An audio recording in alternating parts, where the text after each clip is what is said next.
Mise à jour de ce mardi 12 août 2025. Il est 10 heures à Goma. Le régime illégitime de Kinshasa persiste dans sa duplicité criminelle et piétine les efforts inlassables des dirigeants régionaux et des partenaires internationaux visant à résoudre pacifiquement les conflits en RDC. Ce régime poursuit ses déploiements militaires ainsi que ses provocations et attaques. À Uvira, il a déployé des milices terroristes, FDLR, Mai Mai, Imbonerakure, venus de Hewabora, Kindu, Kilembe, Wimbi et Bujumbura. À Walikale, 5 rotations d'Antonov Bifalo des FARDC, à provenance de Kisangani et Beni, ont acheminé des troupes et armes lourdes. L'Alliance Fleuve Congo, AFC M23, prend en témoin la communauté nationale et internationale et se réserve le droit de protéger les populations civiles ainsi que d'éliminer toute menace à sa source. Les forces armées de la République démocratique du Congo prennent à témoin la communauté nationale et internationale sur l'attitude belliciste de l'AFC M23 et de multiples attaques perpétrées par cette coalition contre leurs positions au Nord Kivu et au Sud Kivu. À ces attaques quasi quotidiennes s'ajoutent des massacres ciblés des populations civiles congolaises sans défense, en majorité Hutu au Nord Kivu. Les forces armées de la République démocratique du Congo dénoncent cette violation intentionnelle et manifeste de l'accord de paix de Washington et de la déclaration des principes de Doha, ainsi que les propos dilatoires distillés dans les médias et les réseaux sociaux pour justifier cette attitude, tout en restant respectueuse des engagements pris par le gouvernement de la République dans le cadre des processus de Washington et de Doha pour le retour d'une paix durable dans la partie orientale de notre pays. Les forces armées de la République démocratique du Congo se réservent le droit de répondre de manière appropriée à toutes les provocations de cette coalition habituée à violer les accords et la parole donnée. Reka tugushimire kandi tuguhe ikaze gukurikira ibiganiro byacu kuri David Marshall TV ku biganiro tukugezaho umunsi ku wundi aho witabira channel yacu. Icyambere cyo wakoze subscribe nicyo gituma bikorohera natwe kandi bikatworohera kumenya uwo tubwira kuko turakubona. Ikindi hari n'abandi bakora kureba bareba batarakoze subscribe, nyamona mugerageze muyikore kugira ngo muduteze imbere. Niho bihera rega, niho bihera buriya. Aya mafaranga ya YouTube twese dukorera ajyana mu bintu byo kwamamaza, kandi YouTube rero wamamaza nabangahe, wamamaza gute kugira ngo hagire nicyo nyine nka David Marshall TV twungukiramo, kuko itangazamakuru n'ubucuruzi n'ubushabitse. Ntago itangazamakuru bikiri ibintu bimeze nk'ibyasagihobe nyine biraho ngaho. Oya, ubungu bisangazamakuru n'ubucuruzi n'ubushabitse. Rero iyo tubonye ubwo buryo bwa subscription, iyo bikoze biba ari power kabisa. Tukushimire rero ko wabikoze, utarabikora bikora uyu munsi aho herereye hose, kugira ngo tubashe gusangira ibyiza bijyanye n'amakuru abantu nyine bashobora kuganiraho bakaganira. Niko biba bimeze. Kuko ibyo ngibyo rero aho muherereye hose turabashimira cyane. Turabashimira ndetse tunashimira abari muri Amerika, muri Aziya no ku mugabane w'Uburayi, mukomeje kutwereka ko muri mu ruhande rwacu. Ibyo rero biba ari sawa sawa. Imana ikomeze kubaho umugisha kandi mutwereka yuko uko byagenda kose muba muri kumwe natwe. Ndabona hano umuntu umwe ujye ukunda kugira morale, ujyane byiza kunyura kuri channel ugahita ubona abantu nyine babajama bivuga gutya bashanga nta serere. Reka twumva abantu nta serere. Oya ni hano ikibuga ntabwo twagifata ngo tubure no kwerekana zino date. oya ni hano kuri izi umuturage mu baga kamera mu gitondo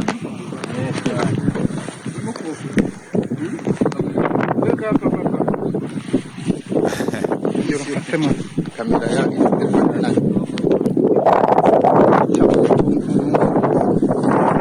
hano hari ifoto iriho abasirikare b'u Rwanda ngo bari kuri airport ya Nampula barimo bifata amafoto bakigaruriye muri Cabo Delgado. Cabo Delgado simbizi Nampula se ufasha ariko ya kabiri. none se ntabwo yafashwe kera cyangwa n'ifoto yo kongera kwiyibutsa ngira ngo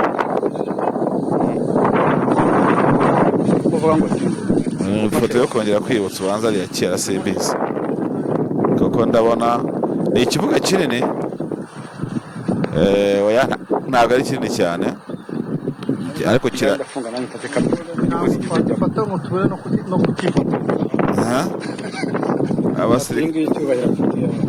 abasirikare ngo ntabwo bafata ikibuga kinini ngo ariko no kwifotora no kugifotora. Hari indege nyinshi mbese Nampula se yafashwe ni ifoto nciyeho nyine urumva bituma mu by'ukuri umuntu atabura kuyivugaho.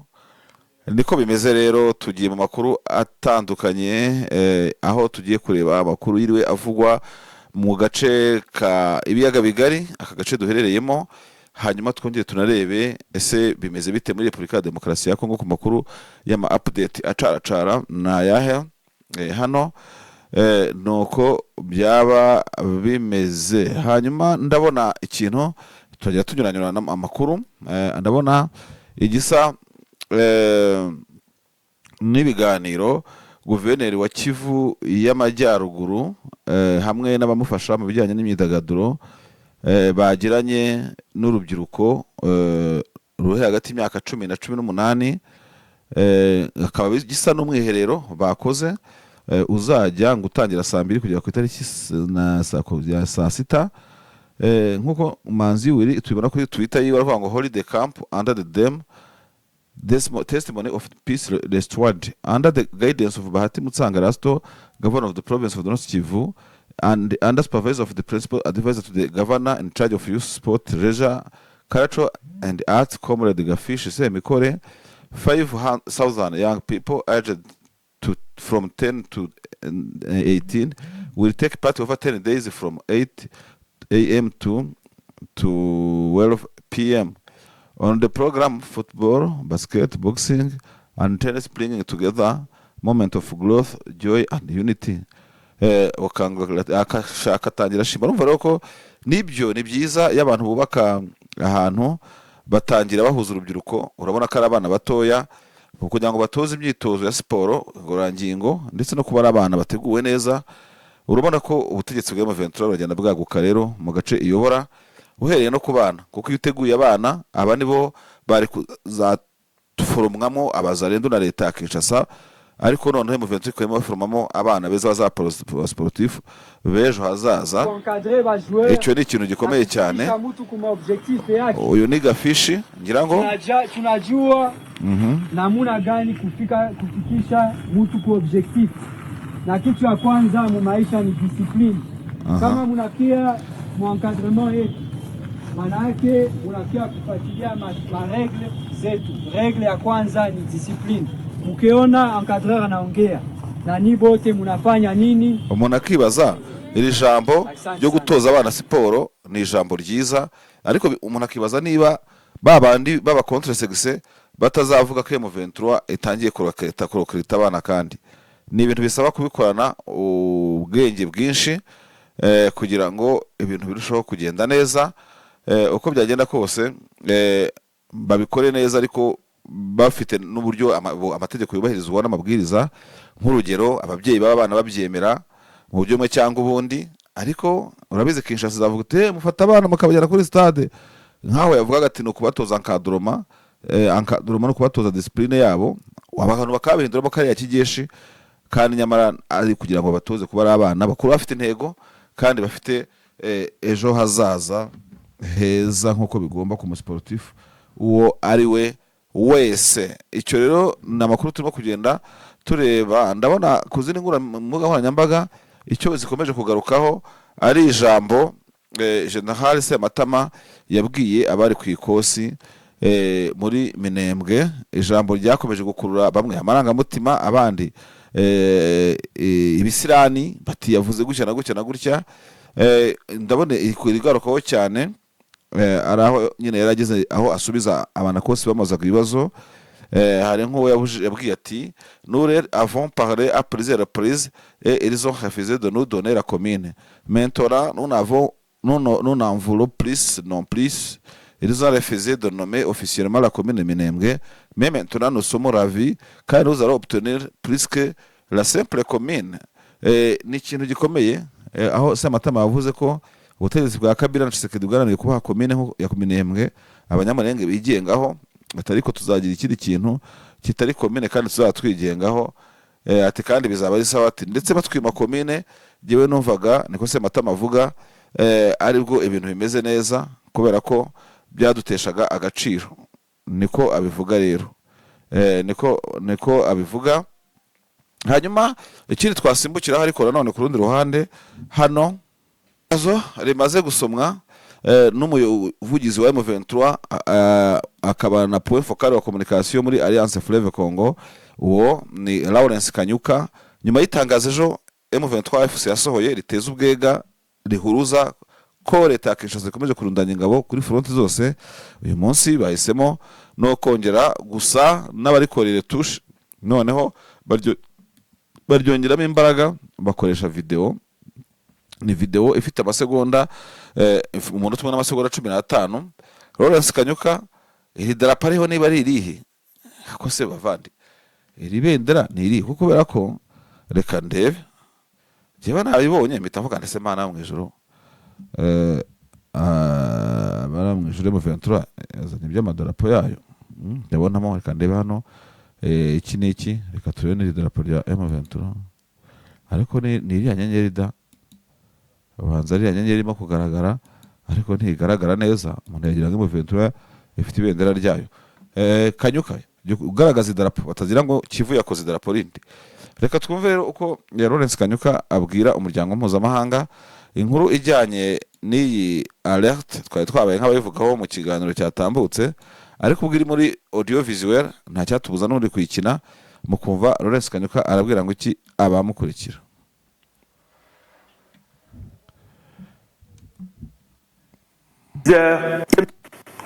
Mise à jour de ce mardi 12 août 2025. Update kuri itariki ya 12 z'ukwa munani ni saa yine isaha y'Igoma. Ati ubutegetsi butemewe bwa Kinshasa bukomeje kwihagararaho, bukomeje kwihagararaho bukanagira buhonyora nkana akigoro kagezweho n'abayobozi bo mu karere bifuza ko amahoro yagaruka visant à résoudre pacifiquement les conflits en RDC. Akigoro kagamije gukemura amakimbirane ari muri Repubulika ya Kongo. Ubwo butegetsi bukomeje kurundanya abasirikare ndetse no kudushotora Uvira déployer des milices terroristes. Aha bahashize abicanyi ba FDLR bamayimayi imbonerakure venus de Hewabora, bavuye muri Hewabora, bavuye Cyendu, Kibembe, Bujumbura ndetse na Bujumbura. Muri Walikale 5 rotations d'Antonov Buffalo des indege ya Antonov imaze iminsi ihazenguruka inshuro 5 ihakura abasirikare baturuka Kisangani bifite n'ibitwaro biremereye. Alliance Fleuve Congo AFC M23 iratanga umugabo ku muryango mpuzamahanga ndetse no ku banyagihugu ba Kongo, kandi ifite uburenganzira bwo kurinda abaturage bayo b'abasivile ndetse no gusanga izo menace zose aho zaba zituruka hose. M23 rero ikaba yabwiye mise à jour de ce mardi 12 août. Aya ni amatangazo akomeje kubicicikana no guhangana, ndetse ubu tusoma iri tangazo hashize iminota 14 FARDC isohoye irindi tangazo. Reka twumve intambara y'amagambo y'amatangazo. Lawrence Kanyuka aragira ati update mise à jour, amakuru barimo gutanga rwose ubutegetsi bwa Kongo bukomeje kurundanya ingabo mu gace ka Uvira, mu gace dutandukanye. Yavuze ko harimo kurundanya ingabo n'ibikoresho, avuga n'ubwoko bw'indege yitwa Antonov, bya bidege bikorera imizigo, irimo kuva Kisanga, rimaze gukora inshuro 5 iza mu gace ka Walikale, bizere abasirikare n'ibikoresho kugira ngo bagabe bitera kuri M23. Lawrence Kanyuka ati rero rwose dutanze abagabo ku muryango mpuzamahanga, ntabwo tuzigera dutinya gusanga udutera hari tukamutera. Aha rero niho tugera tukavuga tuti ko na Bujumbura ils ont mentionné même la ville de Bujumbura. Ubwo se ubwo M23 nibasanga Bujumbura muzavuga ngo iki? Ni kimwe no kwaje Kisangane, kubera ko Bujumbura haturutse igitero M23 kiyasanga. Ntabwo mbona bikosa rwose muri legitime defense biremewe kujya kuzimya umuriro ahantu urimo kuwukongeza uherereye. Aka karunda kongeraho iyi ntambara ishobora kuba intambara mpuzamahanga. Igihugu cy'u Burundi kiyobowe na Major General Varisito Ndayishimiye cyakoze ibishoboka byose n'ishyaka CNDD-FDD kugira ngo bakwege ino ntambara ijye mu Burundi. Bwa mbere mu mateka nabonye igihugu kikwegera intambara, kuko n'ibinyeshyamba n'abakongomani bari mu kibazo, kujya kwivanga mu kibazo cy'abakongomani. Evidemment bavuga bati dufite bilateral cooperation na Congo, ariko uburyo Burundi bubikora muri aka karere ntago ari ikintu cyoroshye kizatuma badahangana n'izi nyeshyamba. Izi nyeshyamba ziti rero dutanze abagabo, nidusanga abantu ahantu baherereye ntibazavuge ngo iki, muve amagambo mu Rwanda turebe. None se mwanze kuganira Matina ya Marishari mu Rwanda mukubitane ibombe ku yindi, misire ku zindi, ibyo mu kirere mu bihanure, za brand muzitwike, ibifaro bikikimbe, izo mu mazi zikora akazi kazo, abakomando ku migozi na buri kimwe cyose. Abantu babonesho y'intambara kubera ko Doha mwategura ibiganiro murabyanga, ndetse n'ibiganiro mwagiranye n'ibyavuyemo 2009 nibyo mu Ventura y'u Rwanda itakisha sanze kubahiriza ibintu baganira n'inyeshyamba, nga trist basigara bazibureminga ko babyubahirije zikaba zitabyubahiriza. Simvugira inyeshyamba singize gute, ariko leta yakisha ntacyo ibintu byo kuganira ntacyo biyibwiye. Ini c'est langage ururimi, c'est langage ururimi yumva akenshi ngo n'imbunda, akari imbunda zica abantu, imbunda zirakomeretsa, imbunda zitera ibikomere byinshi. Ariko leta yakisha sa ubutegetsi bwa Tshisekedi bwahisemo intambara, ntago bashobora guha amahirwe uburyo bwo kuganira nkuko byagiye bisabwa nabo bahuza baba mu karere Afrika ndetse no ku isi yose, kugeza ubwo Repubulika ya Demokarasi ya Kongo yageze naho ijya idoha muri Qatar. Ubundi idoha hakorerwa good offices cyangwa ubuhuza bw'ibihugu bikomeye, ariko Kongo yagomba guprofita ino okaziyo yuko yabonye ku gatuti ko kujya idoha muri Qatar. Sadek zarateranye n'ingabo zitandukanye, bambe na ibihugu bitandukanye, bakaprofita soto okaziyo kugira ngo bake igihugu cyabo. Ako they don't want, if they don't want they fight, then barwane tubashe kumva umuriro w'amasasu. Ubwo rero reka twumva na Sylvain Ekenge ibyo arimo kuvuga. Nukuvuga ngo Lawrence Kanyuka yavuze umunota umwe n'amasegonda 15, Ekenge n'abandi barimo kuvuga umunota umwe n'amasegonda 30. Reka twumve ibyo Sylvain Ekenge arimo muratwihanganira ku buhanga bw'ibyuma, turasubiza inyuma iri jambo dutangire bushya. Igisirikare cya Repubulika ya Kongo gitanze abagabo ku muryango mpuzamahanga n'abaturage. Inyifato gashoza ntambara ya FC M23 n'ibitero bakomeje gukorwa n'izi nyeshyamba n'ibitero bitera abaturage muri Kivu y'Epfo na Kivu y'Amajyaruguru. Kuri ibyo bitero bya buri gihe, ibi bitero byibasira abaturage b'abasivile badafite ubarinda, biganjemo abo mu bwoko bw'abahutu. Ingabo za Kongo zamaganye ubwo buryo bwo kurenga ku masezerano ya Washington, ndetse n'ibyatangajwe kugira ngo abo kwiyemeza kudakomeza kurwana.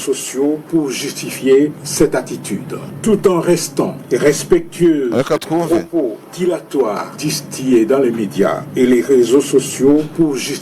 turamagana ibyo bakomeje kuvuga ku mbuga nkoranyambaga, des engagements pris par le gouvernement de la République dans le cadre des processus ibyo dusabwa muri processus ya Doha na Washington bigamije kuzana amahoro mu burasirazuba bwa Kongo. Ati ingabo za Kongo dufite uburenganzira bwo gusubiza udutera ku buryo bufatika. Uwasho dushotora wese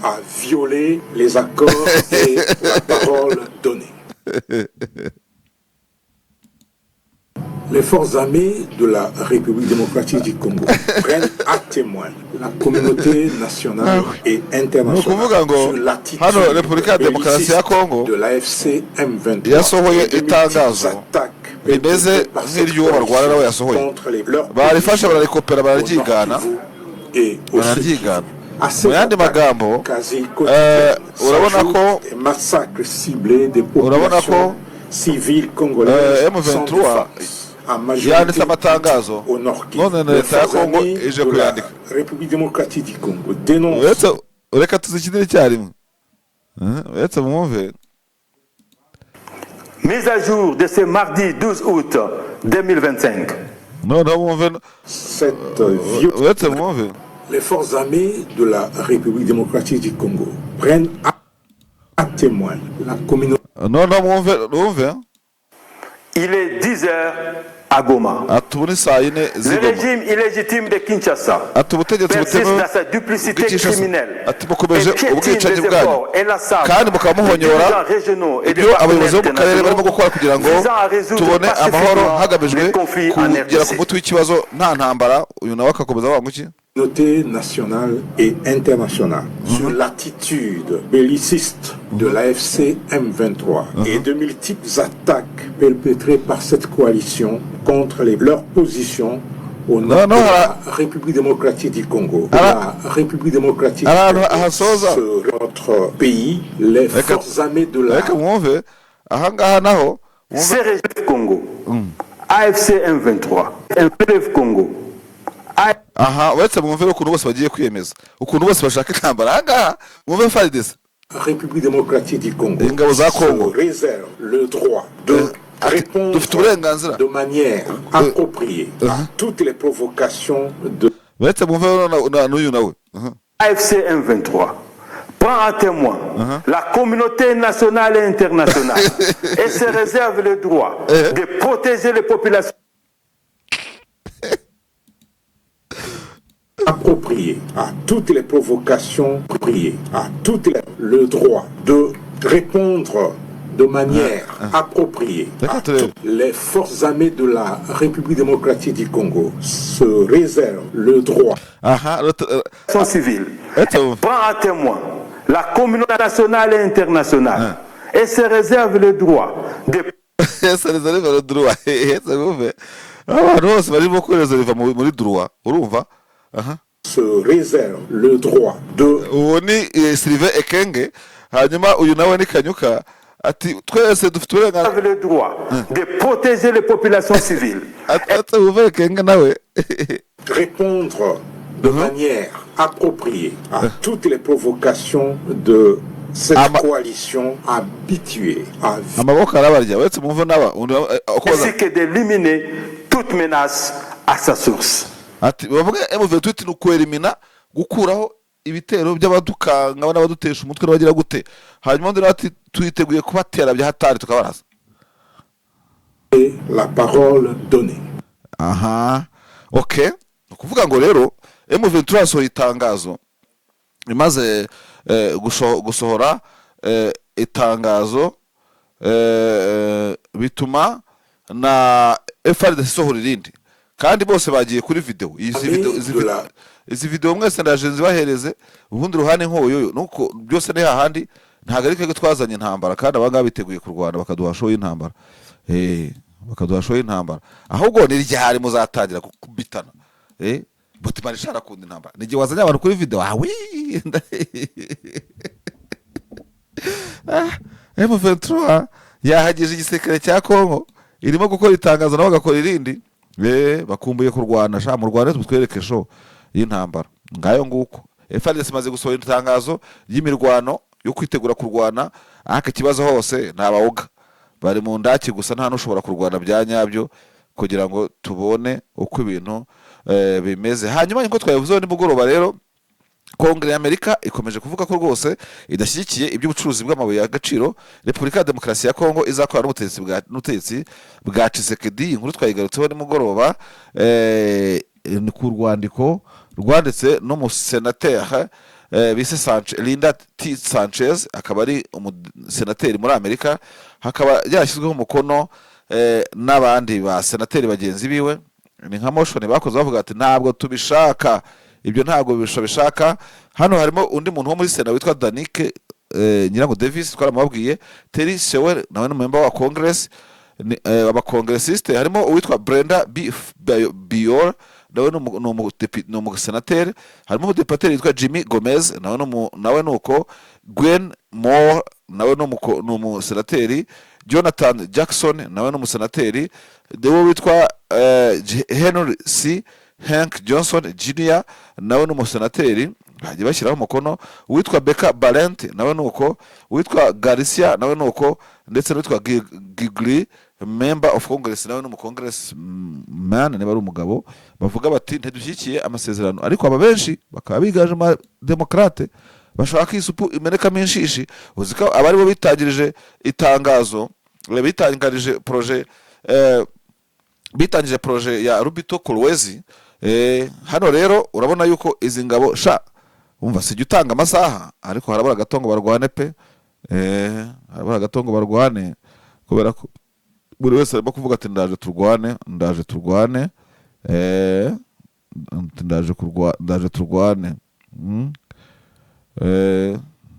turwane kabisa. Barimo kuvuga ngo bashaka kurwana, ngo nicyo bashaka. M23 rero nayo ikaba ngo irimo kugenda yegereza ibitwaro by'intambara n'ibimodoka bya gisirikare kugira ngo bazarwane bya nyabyo koko, kugira ngo bazarwane bya nyabyo. Agace ka Warungu niko karimo kuberamo intambara muri iyi minsi, binavuga ko inyeshyamba za M23 rwose zirimo kugenda zihashyira imbaraga. Colonel Wiringoma mu masaha birashize aravuga ati le renforcement de la coalition du Mali en armes troupes prouve la volonté de ce régime d'ouvrir les hostilités de grande envergure. Les lions sont aux aguets pour défendre la population et du circuit éloigné le danger le plus. Wiringoma waramborotse, ariko nkubwiza ukuri nimero yanjye utazi, reka ze ngushake, mujye mureka tubashake, reka mutubwire none se byagenda gute ko tuba turi mu kazi natwe. Waramborotse wamboroka wagira, ariko umenye ko ubundi uri umuntu wanjye, nta muntu waduteranya pe. Mugomba kutubwira rero cyane amatangazo abitse, mutadusubiza nabwo tukabivuga uko bimeze. Reka tumuhamagare twumve uko bimeze, niba n'amatangazo ataragushoza intambara, nuko M23 yakiriye itangazo rya FARDC, ariko telefone ye ndabona itariho, ntabwo iriho. Gusa kuvuga amasaha biragoye igihe abantu bazakocuranira, ariko niba leta yikomanga mu gatuza bakaba batanga abagabo, M23 ikomanga ku kandi igihe cyo kurwana kiregereje. Mbega batangire ku ntambara y'amagambo, buriya bagiye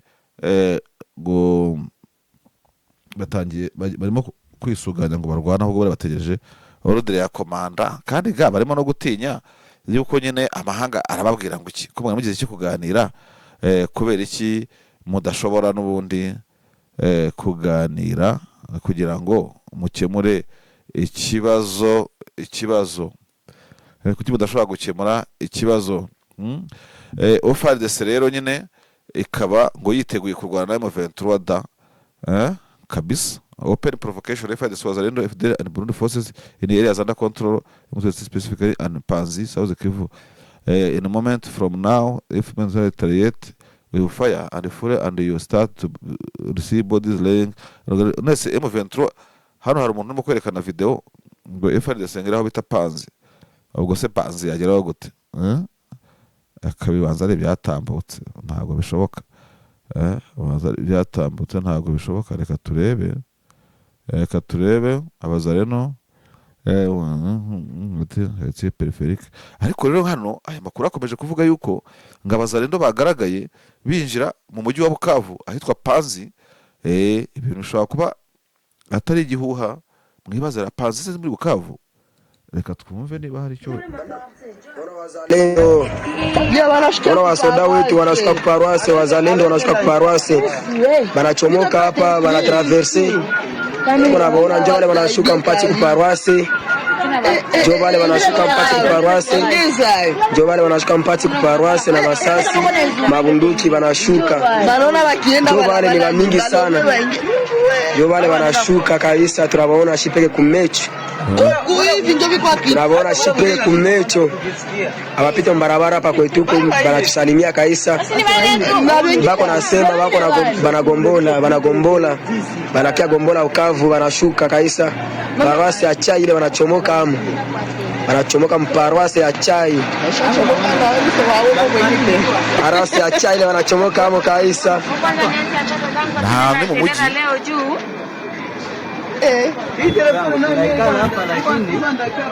binjiye Panzi.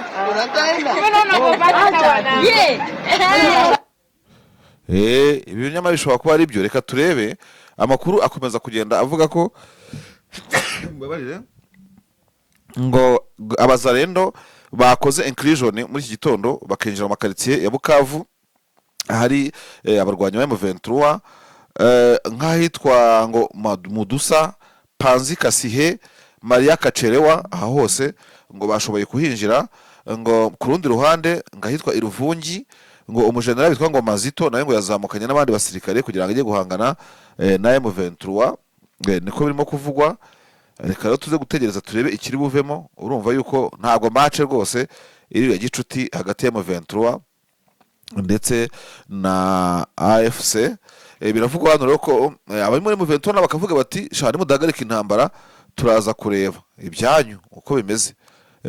Reka turebe rero nyine dukurikirane ubwo nguko bugifashe, niba ari propaganda niba atari propaganda, awa byose amakuru arakomeza kugenda aduhereza. Gusa ikiriho nuko aba bantu biteguye kurwana. Hano abaza rero barimo kwifotoza barimo babyina, ariko iyi foto se ni uyu munsi cyangwa ari za kera?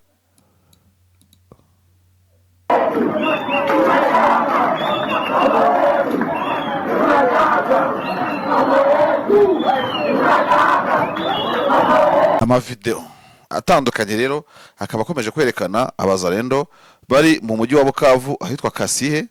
Umva disikuru yabo. hapa ni Kasihe, wanaume hapa wanaingia Kasihe kwa sababu wazalendo wanatawanyika mwingine ya Bukavu. Abo ni abaturage barimo kubaha amashyi.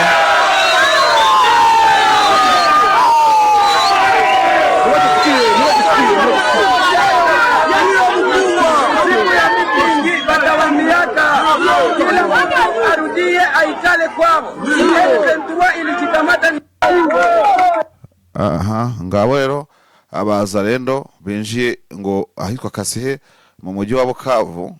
Ntago biba byoroshye. Reka tuze gukomeza turebe nyine uko biri bugende.